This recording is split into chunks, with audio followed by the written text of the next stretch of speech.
Welcome to the She Births Show, a place to inspire your birth, evolve your parenting, and help you live a life you love.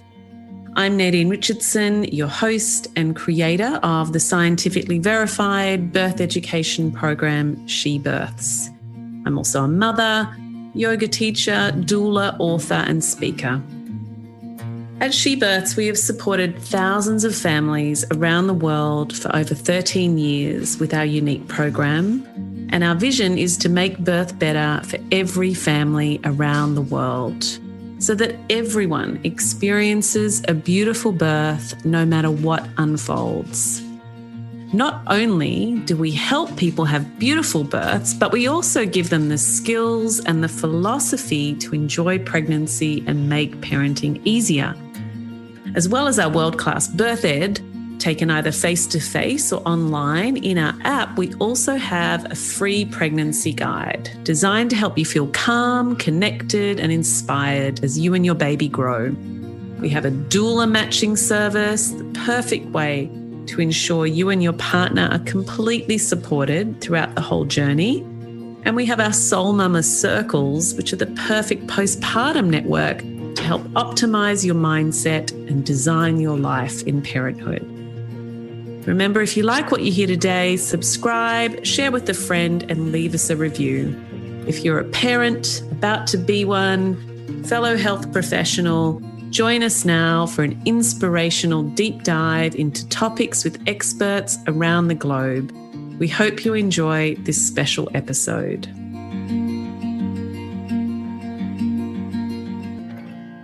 Today's podcast is with Laura Latina, who has been a midwife, consultant and trainer for over 15 years and has a huge breadth of international experience. After graduating in midwifery in Italy, she completed her first assignment in the African country Burundi. Laura continued her work with Médecins Sans Frontières as a supervisor in Malawi and then South Sudan and Kenya. She's worked as a community midwife in London and midwifery team leader. Laura completed her fourth MSF assignment in Afghanistan as a manager of a maternity hospital where more than 20,000 women per year give birth, which is 5 times more than the largest hospitals we have here in Australia. She has been an MSF health advisor, providing technical expertise and training in countries such as Bangladesh, Nigeria, Chad, Ivory Coast, Uganda, Pakistan, and more. Laura is currently interning with Compassionate Inquiry, a somatic-based psychotherapy developed by Dr. Gabor and Dharam kaur. She's working as an independent consultant around the world, preventing birth trauma and medicalisation, promoting gentle, respectful births. She offers sessions for women and families to reclaim their authentic inner power. Today in our podcast, we talk about birthing in remote and less resourced areas of the world. We discuss the importance of community, elders, and culturally appropriate woman-centred care. We explore women's wisdom and knowledge and birth as a community event and celebration. We discuss the safety of so-called high-risk births and also what contributes to morbidity and mortality in these less resourced areas. The importance of access, hygiene, nutrition, and medicine to prevent hemorrhage. We mention the power of culture and the evidence of TBA's, traditional birth attendants. And we also start to discuss what compassionate inquiry is emerging into and the importance of feeling safe in your body, in your nervous system. I suppose that leads into my new offering of what I call birth harvesting, sessions that I've been providing for our families over the last year, specifically in the lead up to birth and in the debriefing of birth. So whether you've given birth or not, birth harvesting sessions are a powerful preparation for a more connected journey. They've been crafted from my almost 2 decades work as a doula and yoga teacher. I am an extremely pragmatic person and also very spiritual too. And I believe that birth is a portal to some of the most beautiful gifts and offerings we as women and men can share with the world. How we live is how we labour, and what shows up in the birthing journey is for us to uncover. The red thread of our matrilineal lines is a creative force, and often we are clearing old patterns from our lineage.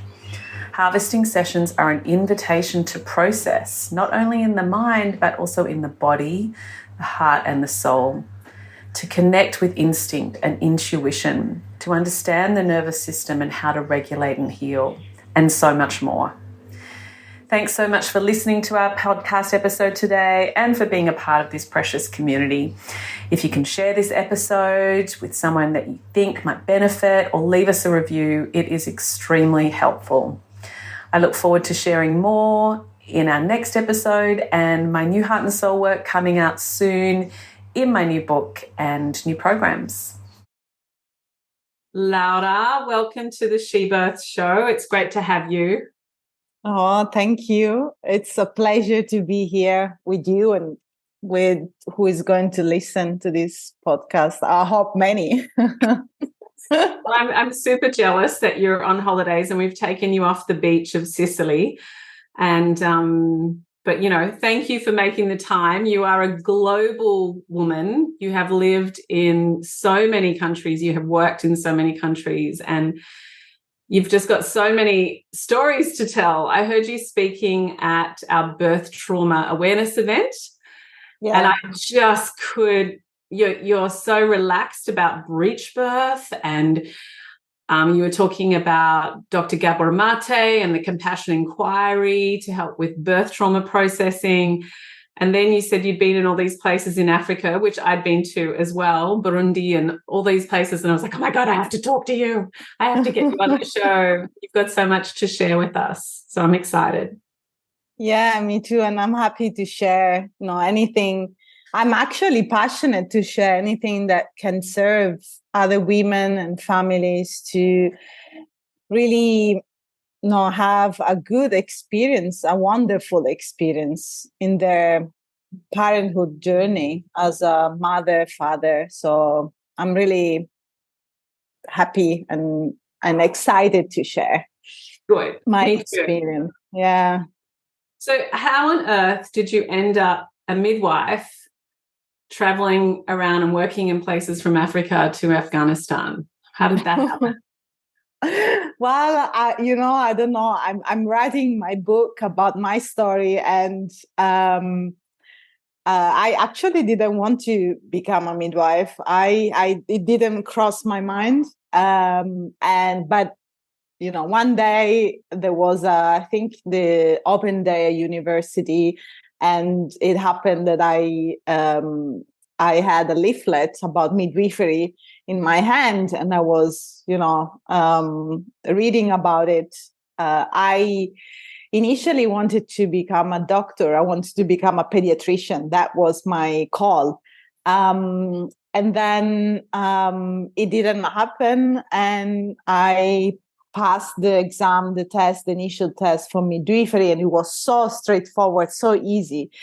And here I was, first day at uni, and I was like, oh, I think this is my path. And I didn't know how, it happened very quickly without even thinking. It was like just that happened. Okay, it's a call. I feel good to be here. This is what I want to do.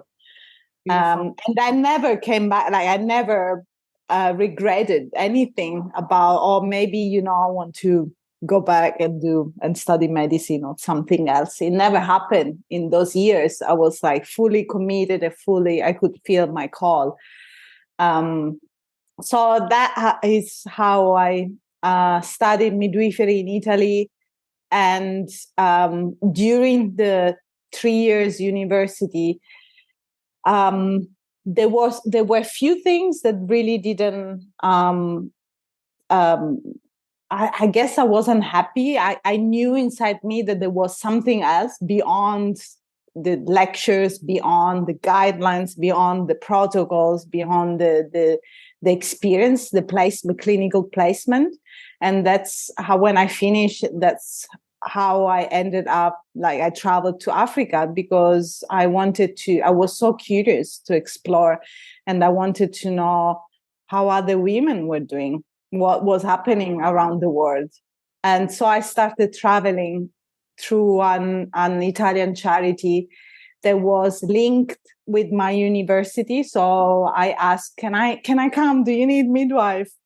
And I went to Burundi. That was my first experience as a midwife, newly qualified midwife, thinking I knew everything, but I didn't know much. And the first weeks I was there, I had this woman, very young woman, coming to me. I remember the maternity was full.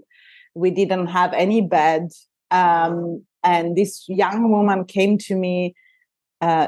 She wasn't speaking English, nor French or Italian, or these are the languages that I speak. So we were communicating with our hands, and she was telling me with her hands that the baby was coming, and the baby was breech. Wow. So, and I was like, oh my God. It was my first experience with breech. And I was like, I don't know what to do. They taught us that you don't have to do anything, that this doesn't happen because the only way is a C-section.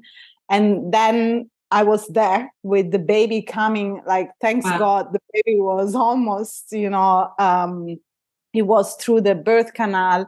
And I could see the feet of the baby, and I was like, okay. I called my friend who came with me, to my colleague who came with me in Burundi, and we tried to call other midwives who were more experienced, but they were all busy. So it was just me, my colleague, and this woman. And I was like, you know what? I need to trust this.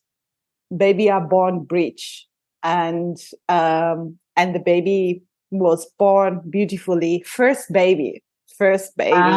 Wow. And I just, I was with her. I was holding her hands, and I was like, we can do this. And the baby was just flowing into, it was beautiful. It was born beautifully. And did you have any guidelines in your head at all, like a birthing stool or hands off, or what did you have in your head as a midwife to facilitate? I think the deep trust, because I inside me, the medical part, I was panicking because I was like, they taught us that you can't, you don't have to do anything, hands off. But you can't do anything as a midwife. This was what the university taught us. Hands off. You don't need to do anything as a midwife. It's not your competence. You need to call the doctor. C-section. That's all. So I had this in mind, and I was like, but this is not possible here. There is no, we had one doctor who was a general surgeon with the experience in obstetric. Busy in the theater with surgery, all midwives busy. It was just me. I was walking well, I'm gonna rely on my trust, and I'm gonna pray, and I'm gonna tell this woman with my hands and with my smile that she's gonna be fine. She's fine, and everything is fine. So this is what I was doing. I had helped her. So we were in a small room because all the rooms were busy. And she was on her hands and knees, and then and then she turned around. She wanted to be a little bit more comfortable in a bed. So, but she was lateral on her side, and then I was like, okay, let's do this. And the baby came with few pushes, and I didn't do anything. I just held her hand. I was holding her hand, and then afterwards, so many questions came, inside me. I was like, but they taught us that we need to do C-section. It's not possible, that we need doctors. but this happened. So, and that's how I started questioning many of the practices of as a newly qualified midwife and as a student, what the professors and other midwives and doctors were telling us, because and that was my experience after that in Burundi, that many of the practices were not really were different to what they were teaching us. And so I started questioning everything. I was like, but this is possible. And I know the context is different. But, I commented in your Instagram story, when I was in Africa, I supported a woman with twins, both breech baby, and many other stories, and with really good outcomes for the baby and for the babies and for the mother. And so that, I think it's the beginning of my story, where I'm like, women are teaching me that this is possible. Yeah. And so I'm going to tell other women that this is possible. This is an option if they want to choose that. Yeah. So that's a little bit how I began to question a lot of practices and to really bring on the table different options for women and for families. And I know that the context is different. Where I worked in Africa, I worked in Afghanistan, and I worked in many different countries. And the resources, the how things are organized, how the medical system is organized, it's completely different. Women don't have many health centers, many birth centers. They live very further away from the city, from the village, from the main village. And they're used to birth at home in their village, surrounded by other women, where all the women have experience with birth. More or less all the elders have experience in birth, and they're all traditional birth attendants. They know all about birth, because they support each other in the villages. So nobody walks and goes out to the hospital or to the birth center, because they used to birth in their village, surrounded by other women. Yeah. And so this is what I've seen. And it's true that there are complications. There could be a complication. And when there are complications, it's really complicated. I mean, not only to manage what was going on for the woman and for the baby, but to organize the care for her, because she needs transport to come to the hospital. The time they make a decision to come to the hospital because they know something is not right. They need to call people. They need to the men of the village. They need to organize everything. There's no ambulance like 10 minutes drive down the road. No, and I think I was really introduced to that understanding. I think the United Nations statement, too much too soon, too little too late, is a really great, is it a phrase line? I don't know.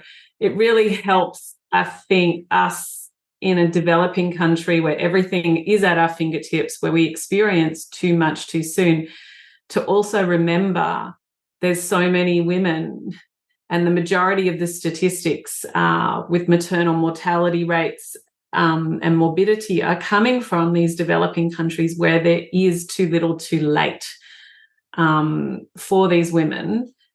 And you just talked about traditional birth attendants, resources and travel. And now for a quick break. At She Births, we believe that pregnancy, birth and matrescence, the sacred postpartum, is an awesome rite of passage. Our free holistic pregnancy guide offers you 6 months of weekly support.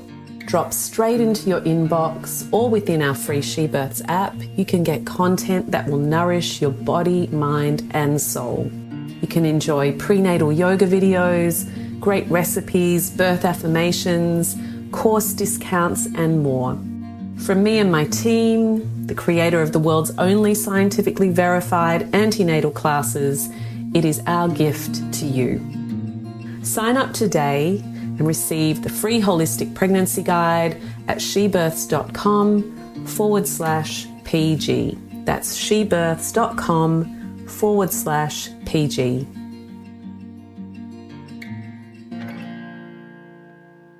The other book that really blew my mind was Women Hold Up Half the Sky. Yeah. One? Yeah. There's one story in that talks about a woman, having to hitch a ride, like having an obstructed labor, unable to deliver in her village, and having to hitch a ride from someone because no one has a vehicle, and then getting on the back of a ute on her own to come to a hospital. And when she arrives at the hospital, the surgeon wants $10 and she doesn't have the $10. And so mum and baby die. These are stories that happens every day. And sad stories. And the hospitals where I was working was free for everyone. And sometimes I had to, we had an ambulance, so I had to take the ambulance, not myself, with the driver, and drive for all the villages to meet the women and see, what was happening, and to pick them up and bring them to the hospital. It was happening many times. And because they didn't have any transport or didn't have any money, they or the husband was not there and they couldn't, organize anything. Leave the kid. Thankfully, they have so many other women, so they were supporting each other.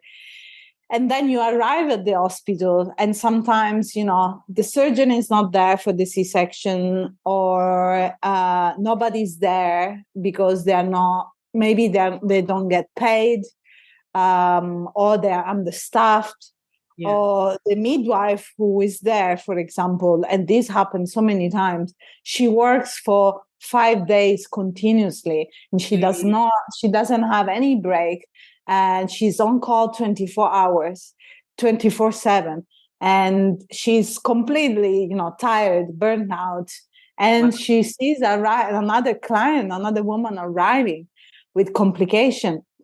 So all of these, this is what, there were so many papers coming out about the quality of care. Not only, once the woman and the family has the transport and they arrive to the hospital, other things happens in the hospital, in the birth center, and maybe they don't have resources. They don't have, resources to do a C-section or to help the woman. So it's not easy. It's kind of a complex context where, and I want to say another thing that, women die for reasons that, here in our Western society doesn't exist anymore. Yes. I've seen women dying for postpartum hemorrhage, that was I would say, most common one. Yes. And, or other women severely damaged because of obstructed labor.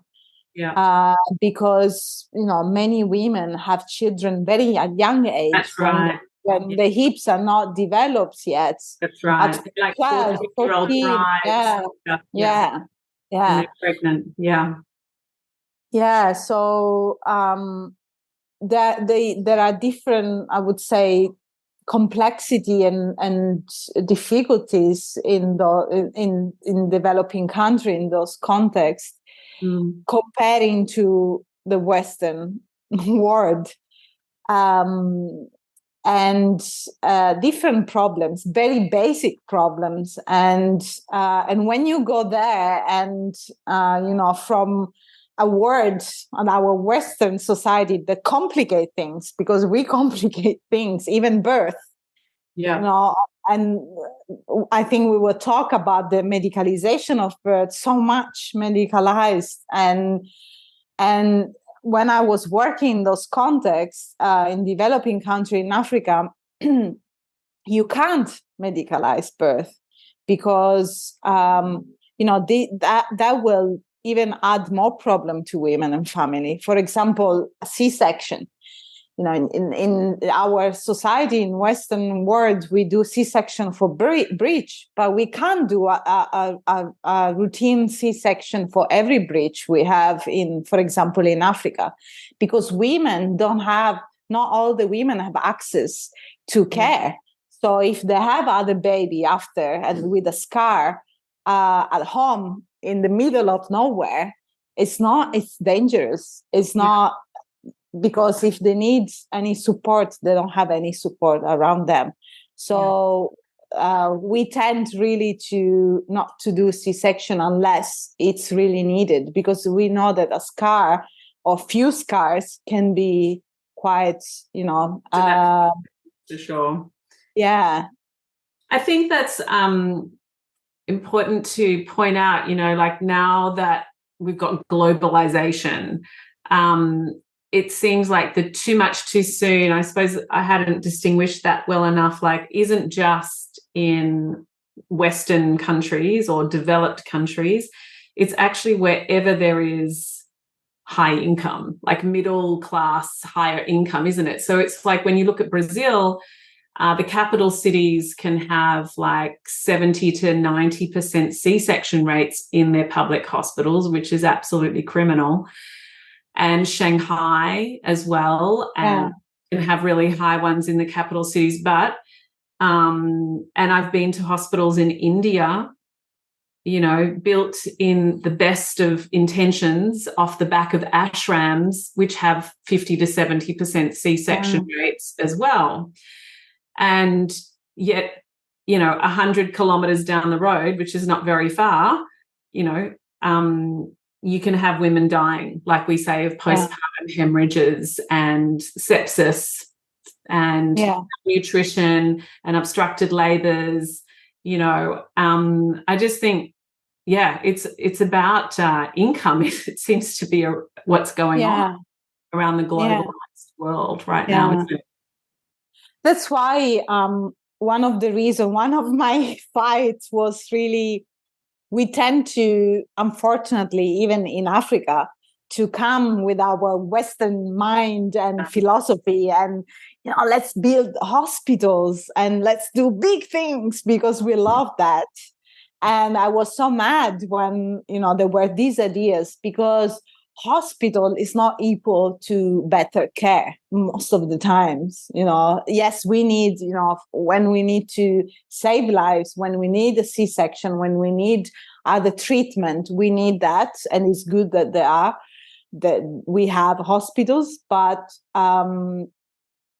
it's not, sometimes it doesn't save lives. Sometimes it does the opposite. Well, you end up with a system like what we have. You end up with a capital city that has too much too soon, because I think when it comes down to a hospital is fantastic for emergency medicine, saving lives. And everybody deserves access to having their life saved if they're in a life-threatening scenario. Yes. That is the power of modern medicine and antibiotics and surgery, and diagnostics and MRIs and all that sort of stuff, But I think you and let's talk about, like, what do women in Africa actually need, and Haiti and Afghanistan? Like, what do they really need? Like, what is a traditional birth attendant? Because I've read some of those studies around access to traditional birth attendants, or TBAs, you'll see them in the literature, called creates as much safety as having a fully qualified midwife present in a village. Yes. And when I was going to those ambulances when they were calling me and say, oh, maybe we have a complication, and I was going to the villages, what struck me the most was the fact that women were in circle surrounding the pregnant woman and helping her, massaging her. And I feel like, with my mind, when I newly qualified, I was like, they don't know anything. These people don't know. And I was like that. I was really, bad. I feel even, ashamed to say. You've been indoctrinated towards that as well, right? Yeah, I was. Colonialized mind, colonialized education. Yes. I didn't want to say, but that's all. The white mind, or these people are ignorant, they don't know anything. And then I arrived there, and they were doing things that, it took me 3 years to understand, like massaging. They were, and they were already doing, very simple and very supportive things for women. And that I was like, oh wow, okay. So a traditional birth attendant is mostly is a woman who attended birth in the village without any qualification, and is mainly a supporter. And usually a woman in the village has many other women together with her. So it's not just one, there are many women. And it's like, I would say, what we call doula, but in some places in Africa, they have some skills that they learn to help women in case things get complicated. Yeah. So some of the birth attendants do a vaginal examination, for example, if it's needed. Yeah. And yeah, so or refer or transfer, or they do palpation, abdominal palpation. That's right. I've seen them doing palpations, the Hunger tribe. Like, they're really working out like the position of that baby and helping, the chin tuck, and like they're really they're really quite. It looks pretty violent actually to the Western person. Yeah, but like they're quite hands-on. They're not, not like they're quite hands-on. Like the TBA that I've seen, they know, like they use their hands when it's needed. I remember this. I went to this birth in the village, and there was this TBA that had her hand really on the sacrum of the woman, really pushing hard there. And she was telling me, I'm doing this because the baby needs to turn a little bit. He's not in the right position. And she was helping the woman doing that. So I mean, that's what you do when you don't have an epidural. Like, the main reason, educated women, she births women and other people that do that work and get a doula and so on, still the main reason we will have an epidural is because asynclitic or brow presentation or, posterior. And that's why, I think you see the TBAs with so much hands-on, because they're like, nope, position is everything, like this is spinning babies 101. This is like the original. Yeah, and I was a bit, amazed, because I'm like, it took me 3 years. Plus, I don't know how many courses I've done, like workshops, and to learn this. And I come here and they don't have any trainings. They just, pass their wisdom and their knowledge to women. And so I was like, oh, wow, that they taught me so much, just observing how they support each other and how they really, their conception and their knowledge about birth, so simple and not complicated. How we do that, how we complicate things. Their presence is enough. Being with the woman there, not doing so many things. They were just in circle. And of course the DBA had some, she was more active, or a few of them are more active with water. They use some herbs, but that was really holding space. So all these things really touched me because, I grew up, especially at the university years, that as a student that, we have to do something. We have to do something. We have to fix the woman. Something is going to happen. It's like you wait there for complication to arrive. This is what they teach you. Yeah. And then when I arrived there, and I assisted to twins and breech and all different kind of complications and variation of normal with not so much resources, just with my presence.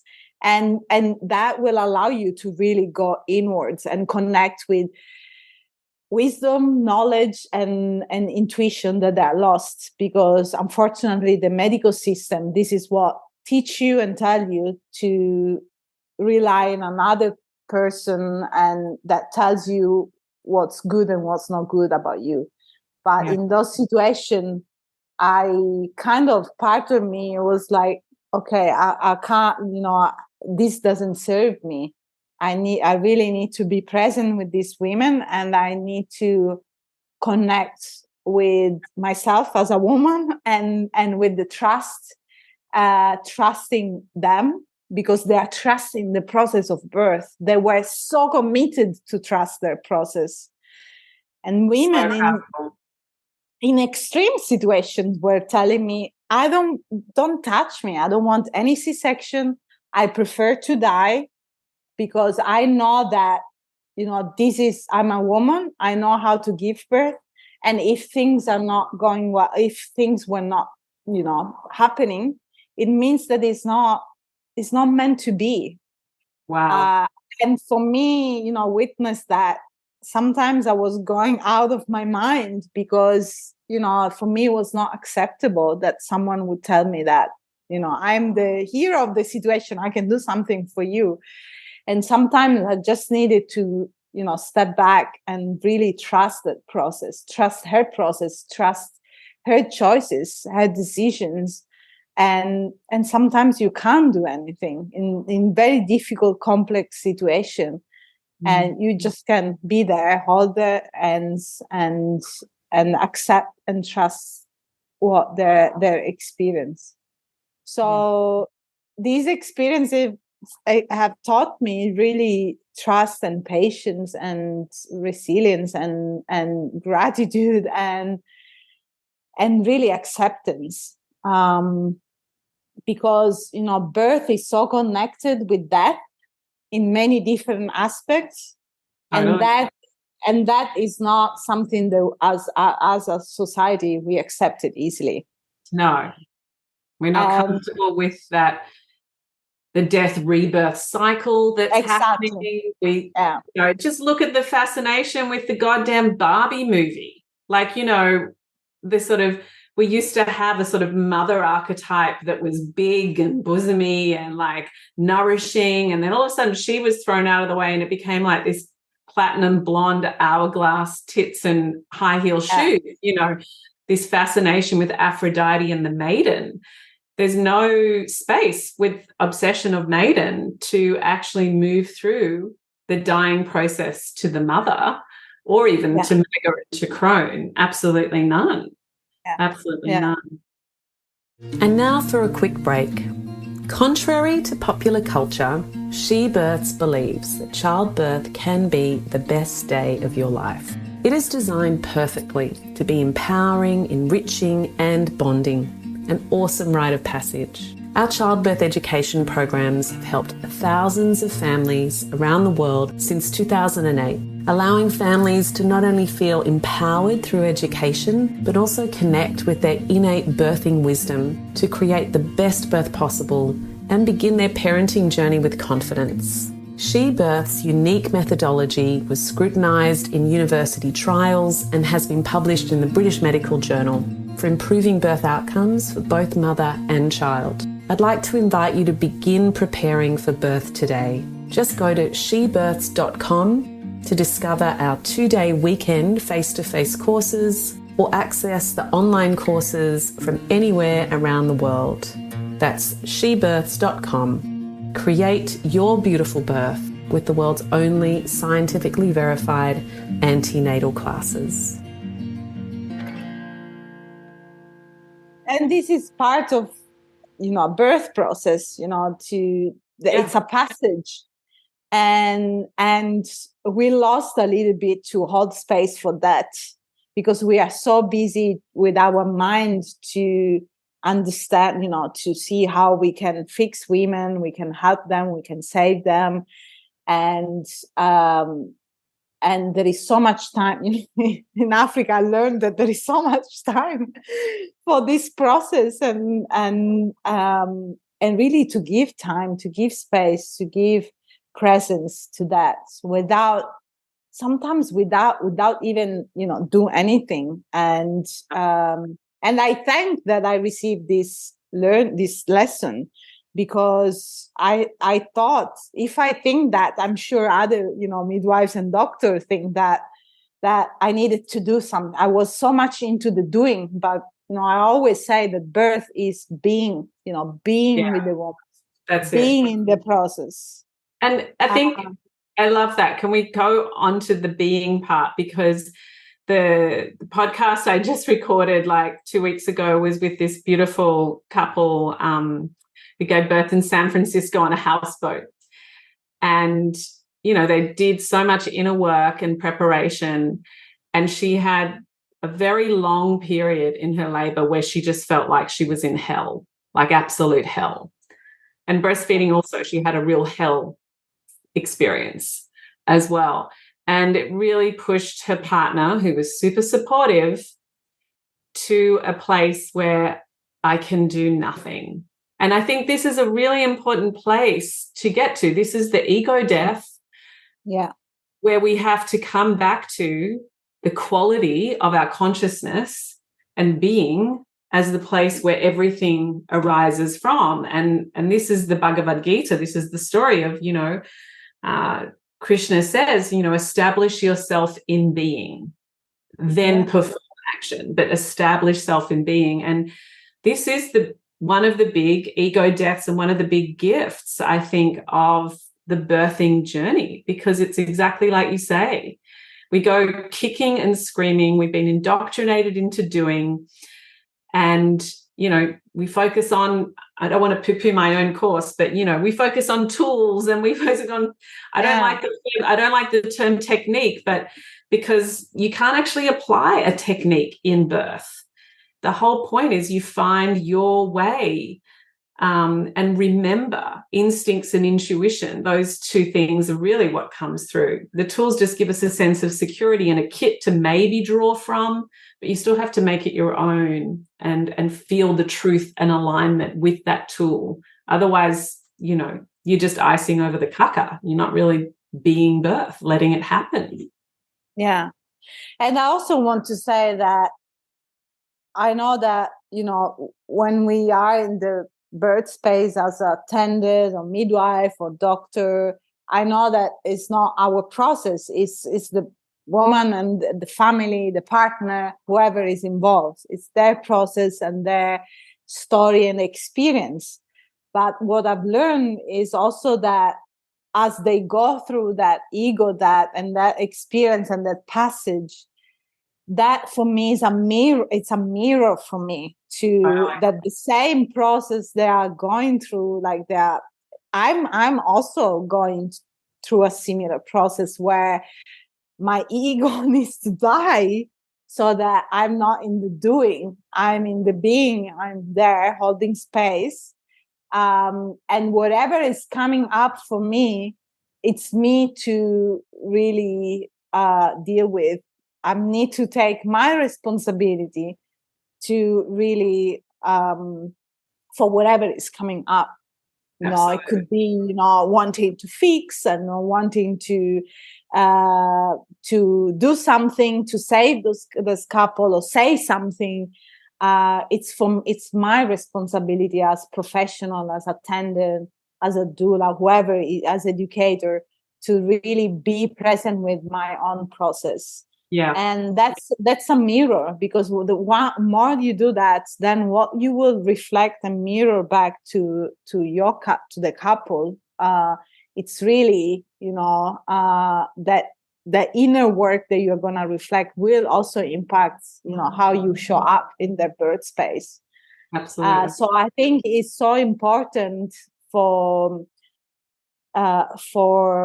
everyone who is involved in that experience to really own their own stuff, for the woman and the family, and to do their own work and do their own readings and choose their options. But it's also for the birth professional, for the educator, for the attendant, to also do their own work and see how they show up. And that's more important than every other technique or tools. It's really to be present with your own process and experience. Yeah, I love that. I agree. But it's a big call. It's a big call in a modern world that hasn't taught us this ability to self-reflect, to be aware of our own bodies and our own feelings, and let alone like the skill of holding space. So self-awareness and holding space. I don't know if that's maybe a bridge for us to like reach into compassion inquiry and maybe talk about what is attunement in care. Because, so maybe attunement in motherhood, attunement in birth work, and compassion inquiry. Maybe you could tell us a little bit more about all of that. Yeah, I was thinking about that when I was talking about presence, because all this comes up for me for the big dive that I did with myself when I started compassionate inquiry. So compassionate inquiry is somatic psychotherapy approach developed by Gabor and Dharam. And I did the program, I did the mentorship, I'm finishing my internship. And, I started doing that. I started the program in a moment in my life where I was not really happy about how things were going in the maternity. I was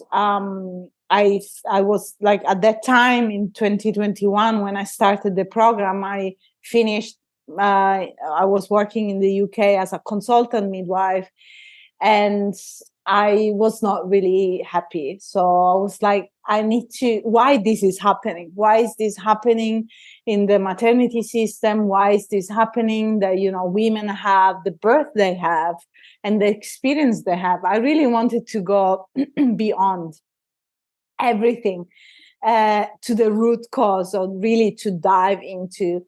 And then when I started the program, I discovered that it was first for me to dive into, and then to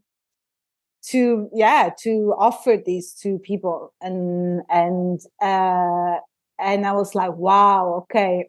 And the program is really into it's many things, but it's about developing amazing skills and qualities as presence, holding space, building the capacity for the emotions to be there, building compassionate for ourselves, and also is about trauma. So it's really exploring what trauma is. So it gives you amazing skills and qualities. And I found out that while I was studying that was a perfect match for what's going on in the maternity system. Yeah, there's a lot of trauma for midwives and doulas and doctors. Yeah. So and much women and everyone. And women, of course, yes, absolutely. Yeah. And babies. And babies and so yeah. So I discovered many qualities like safety and attunement and things that I knew that I was already doing, but I didn't know that they were called safety and attunement. And from a perspective of the nervous system. So when we talk about attunement, if we talk from a trauma-informed, it's safe, both safety and attunement. It comes down to our nervous system. So we understand very well attunement when we look at a mother and a newborn, the first hours, the first days, that, the nervous system and the needs of the baby, the newborn, are responded because of the mother. So the mother is attuned to the baby, understand the baby, what the baby needs, and respond to the baby needs.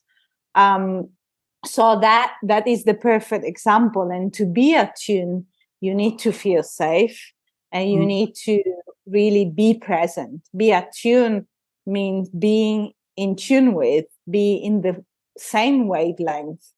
And so when I talk to you, or when I talk with a person, you have those moments where you really understand each other. You really, you are in the same wavelength. You speak the same language.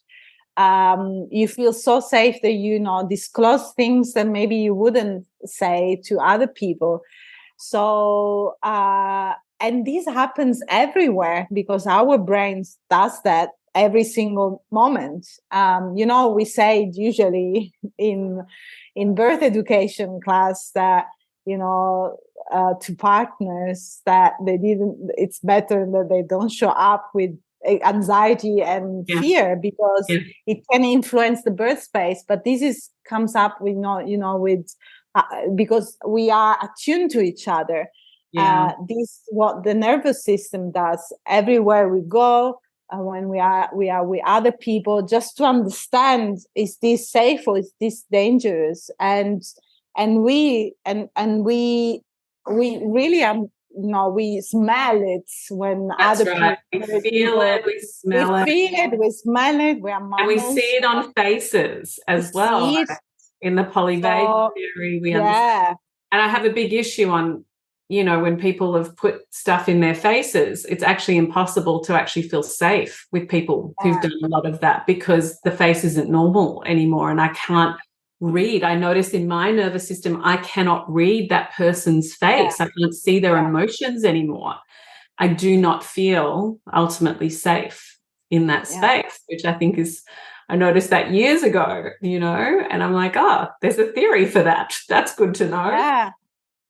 Yes. And that's why it's so important to, when I'm talking here about birth or postpartum or pregnancy, that, we are there present. We look who is there, the couple, the partner, the woman, the father, whoever is there, to really look them in the eyes and hold their hands if they want to, or be there with your presence, even if you don't hold their hands or you don't say a word. You don't need to say a word, because we are interconnected. That's right. And our nervous system will understand. All the feedback that I receive from couples when I attend birth is your presence was everything for us. And I don't say a word, only if they ask me, to speak. I don't do much. I'm there with my presence. Of course, I help them doing things, but I'm there, fully there. And the fact that I'm grounded, I'm calm, I trust the process, it says everything. Because it will, it will be amplified in the space. They will not. In fact, they tell me your presence was everything. They tell me that all the time, because I don't need many words. I attune to them. I understand. I try to, it's not that I try. I do that, even naturally, to understand what they need. Understand if I need to be there, maybe saying more or holding hands, or I need to step back and just sit and let them know that I'm here. So, and you can do that when you feel safe within yourself, because that's also the definition of attunement. It's two-way process. Yes, I am in the same wavelength with the other, but I am also in the same wavelength with myself. I'm safe within myself. And I think about, many midwives that in the hospital, they have so many clients, patients, women looking after, and there are, so much work to do and busy, stressed. Maybe they haven't slept well. Maybe they're burnt out. That, you enter in this room and you're stressed, and the stress speak. You don't need to really say any word. The stress speaks, and people will feel it. They do. So, that's right. Yeah. I mean, it takes me back to some of the original things I used to teach in like she births, when I was looking at some of the studies around like transcendental meditation. Yeah.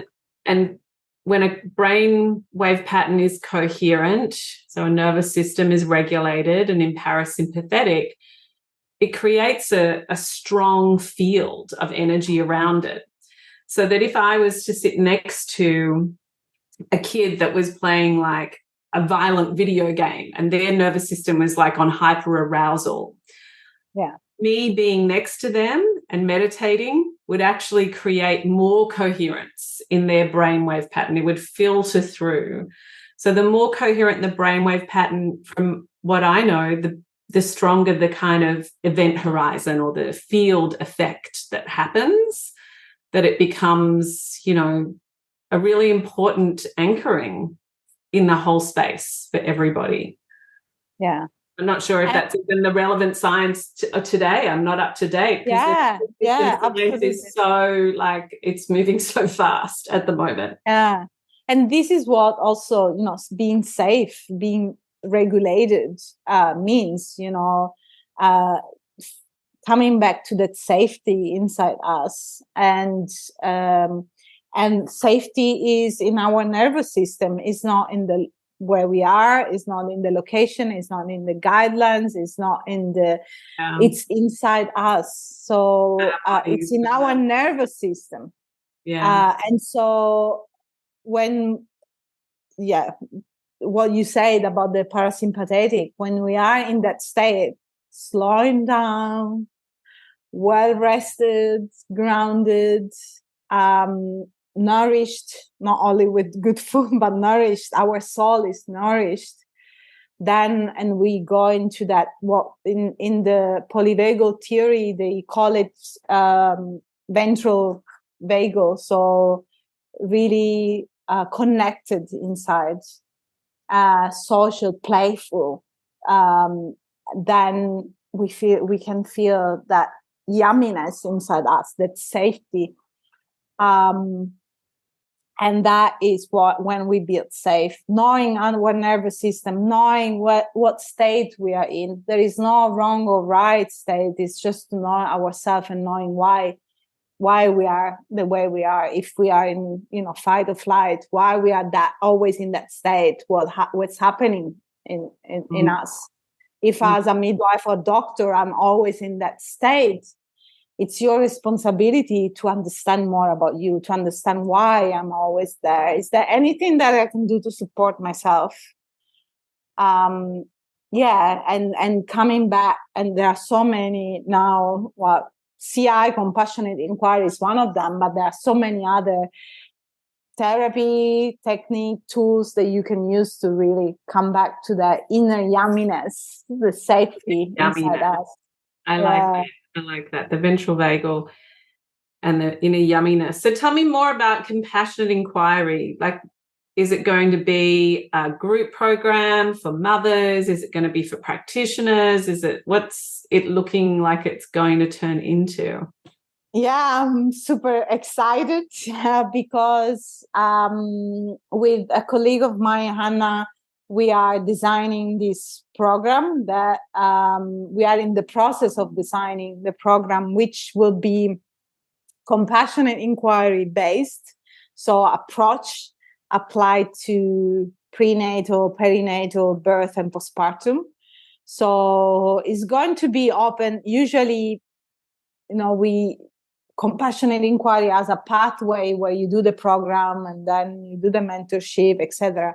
But this is going to open to everyone who wants to know about, be more trauma informed. So find out, understanding why certain dynamics happen, understanding why many women have the birth they have. So we go back, actually, we start with our own birth, imprint as a woman, as a partner, as a people in the birth space. And from there, we build up with, okay, what happened to me? Why I'm in a certain state? Why I get stuck? Why I'm in stress mode all the time?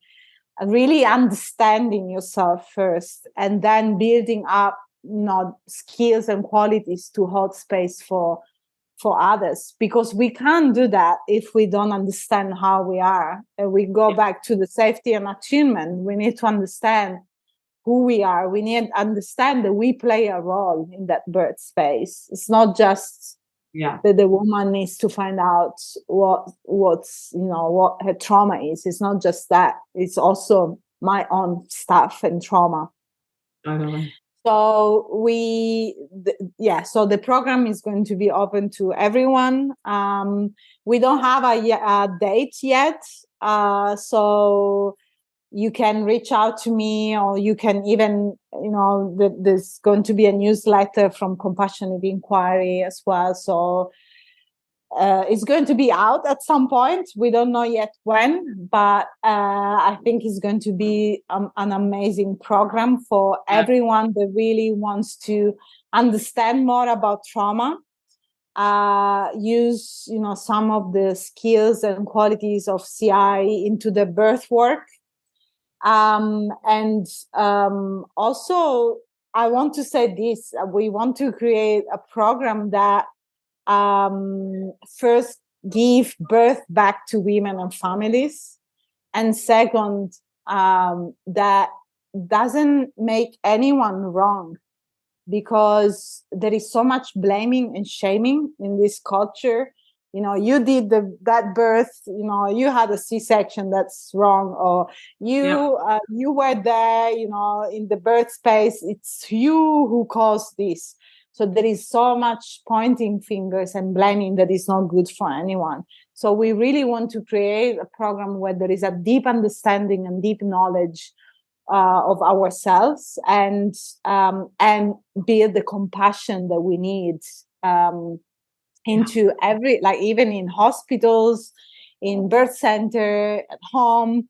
So I think that's our aim, really. And also probably we are going to do circles, which would be more likely for in pregnancy, in postpartum, really to apply CI skills and qualities into the birth preparation, or sharing in the circle, be with the emotions, any emotion that arise, the feelings that arise in pregnancy, and prepare for birth.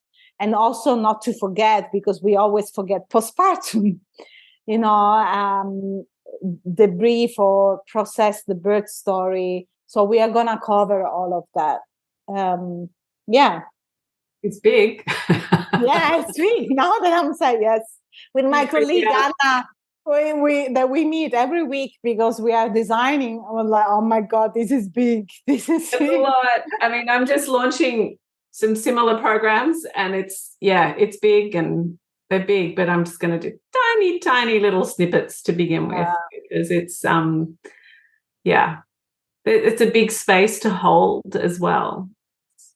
What I always find when I'm running groups, there's a couple of things for sure. There's my own self-reflection around, imposter syndrome and how that dysregulates my nervous system and all of that kind of stuff. But also there's a feeling of when you are holding space for education, there's such a transformation that happens over a couple of days. It's like all the fear, all their anxiety, all their stress is like moved through my body system, and I have to kind of resettle and rejuvenate and cleanse and ground and clear. And also I want to add that when we talk about birth, it's very triggering for many people, and it can really trigger your own birth imprint. So what I'm realizing for myself is designing the program is really triggering a lot sometimes about myself, the imposter syndrome, being good enough to do this. And so it's just really be present with what's arising, knowing that many of the triggers that are arising might be from your own birth. And especially when we talk about birth, it's really big. It is big. The wounds are huge. Ooh. Can you finish off? I'm just going yes. I'm just going to sage myself just for a moment. Can you share with us maybe, you opened with a beautiful story of your first breech birth in Africa. Do you have another story from Asia or Afghanistan or one of the African countries that you've been to? Can you share another story with us just to remind us how extraordinarily beautiful birth is? Because I just want to acknowledge as well, when you said that you went to the village in an ambulance and village after village and finally reached this woman and she was surrounded by all these women, I just got such big goosebumps and chills, huge goosebumps and chills. And that's why I messaged you on Instagram. Didn't know if you'd see it when you woke up this morning. Initially I was like, have you seen the latest video that we've just shared by our friend Jerusha Sutton of the Maori Samoan tradition? Oh my God. I have seen Indigenous births, First Nations families videos, like the one we watched at the birth trauma event, which just brought me to absolute tears. So humbling, so powerful to see people birthing on country and taking a baby to the water in bark, and the connection to land, at birth. But that one on Instagram where the family just spontaneously starts drumming and they're holding her body and she's walking and getting labor going, but there's no agenda. It's just this feeling of no one's going, right, well, we better get things going and moving here. She looks a bit tired. Let's get her up and moving, but it just sort of organically happened, this drumming and this moving, and then everyone's singing. I've been at births where everyone sings when the baby arrives, and it's just so powerful. Yeah. Anyway, so I don't know. Have you got any other stories that you could share? Yeah, I have a story actually when you talk about singing that I remember. So when twins are born, it's a very big thing. It's the celebration of life tripled. So I remember that this was in South Sudan, and there was this woman who had just given birth to twins, and really a good weight twins. And I could hear singing, and I was like, "Where is this coming from? Beautiful!" And there were all the village. Behind the maternity, there was a fence, so they were behind, the hospital, singing with the goats. They were with the goats, with their animals were there. They were all the village singing with all the animals. They were jumping and they were asking me, can we come in? And I was like, yeah, of course. It was so amazing. So they were coming with the goats, with the animals inside. And I was like, oh my God, this is supposed to be in our maternity hospital. But I couldn't stop because it was so amazing to celebrate. Beautiful. And they were all singing around the woman with the twins there. And this woman, she came to the hospital because she previously lost her baby. So she really wanted to make sure that the baby would survive. And it was, everything went straight forward. And it was beautiful. It was amazing. Wow. I remember, and this is also a tradition that they do in Afghanistan. When a baby is born, they put some makeup and that's sign of beauty. They put some makeup in the eyes, A little bit of eyeliner, and the baby. Yeah, and in the eyebrow here. So it's just celebration, signs of beauty, or a life that arrived in this world. Amazing practices, and it was so beautiful to witness. And I also want to say, the last thing, that there were some women that were not coming to the hospital at all because they didn't like it. And I was asking them, why you don't like it? Is there anything that we can change for you? And one of the women, but this was, many women who told me the same thing. And it was like, when I come to your hospital, nobody's there with me. It's only one person maybe. But when I'm in my village, I have so many women surrounding me, helping me,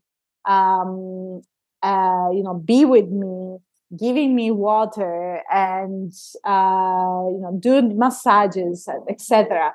And when I come to your hospital, I can't do that because only one person can come inside. Yeah. And, there is the bed, it's very restrictive. And so I think that was beautiful, really, the power of that holding space and the power of other women, be with women without, this kind of sterile environment like the hospital can be. But really that feeling safe for them was be with other women, be supported. Yeah. And it was beautiful to, still it is now when I say this word, I remember their faces of feeling that safety with other women. Yeah. So it's such a beauty. It's so beautiful when birth is like that. It's connection with nature. Yeah.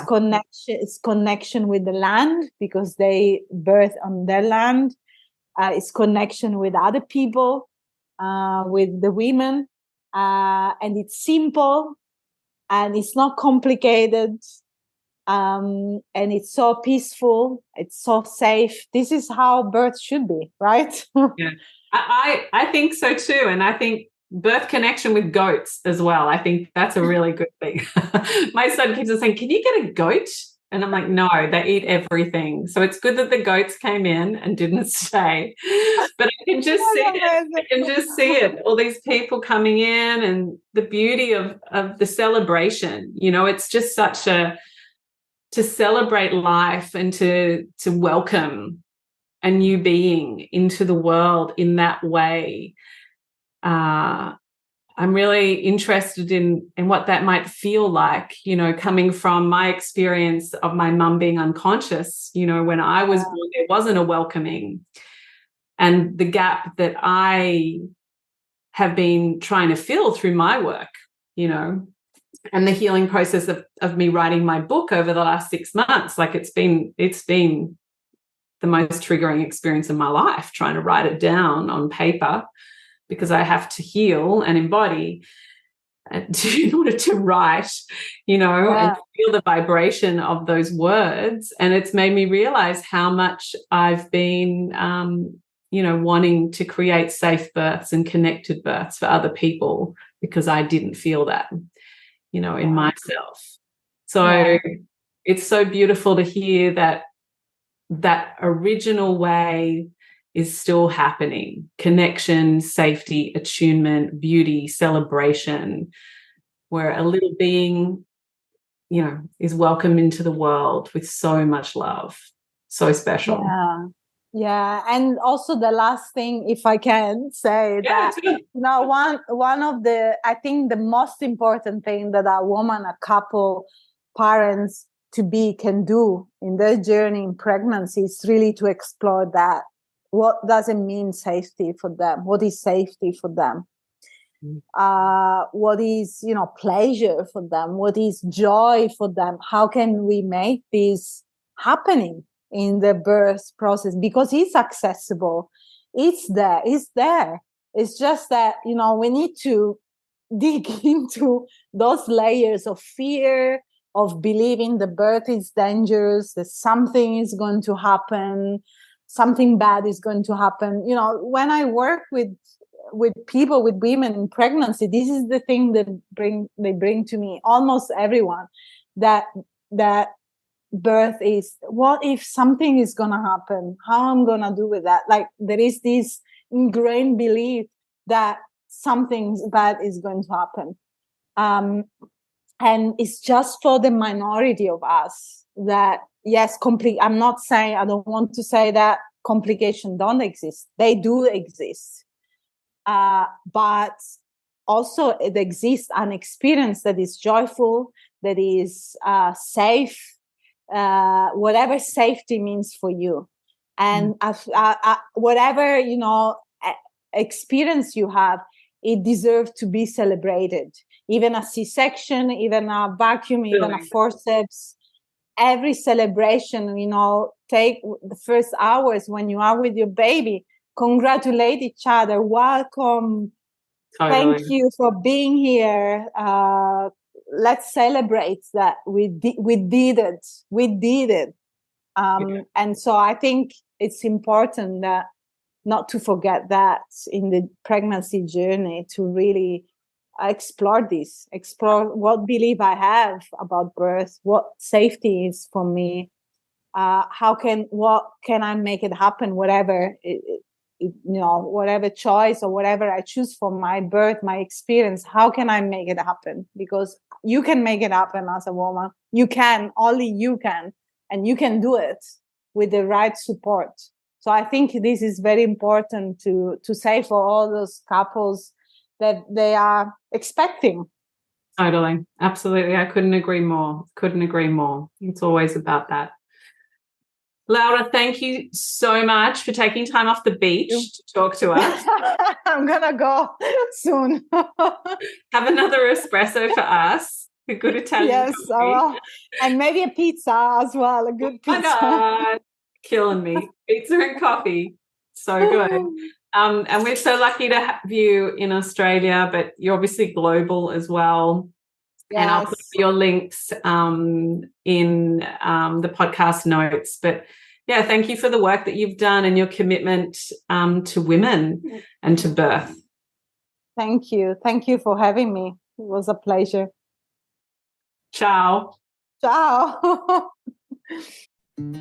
I'm Nadine Richardson, and you've been listening to the She Births Show. If you've enjoyed this episode, please subscribe, share with a friend, and leave us a review. We'd love to know what you would like to hear more of. You can find me and my team of amazing doulas and educators at shebirths.com and our awesome community on Instagram and Facebook. Within any good app store, you can download our free pregnancy guide via She Births, 2 separate words and plural, as well as access our range of online courses. Remember, when it comes to having a better birth, an easier transition into parenthood, your education is your empowerment. Don't forget to check out the catalogue of previous podcasts, and thank you for tuning in today. I hope you enjoyed the show.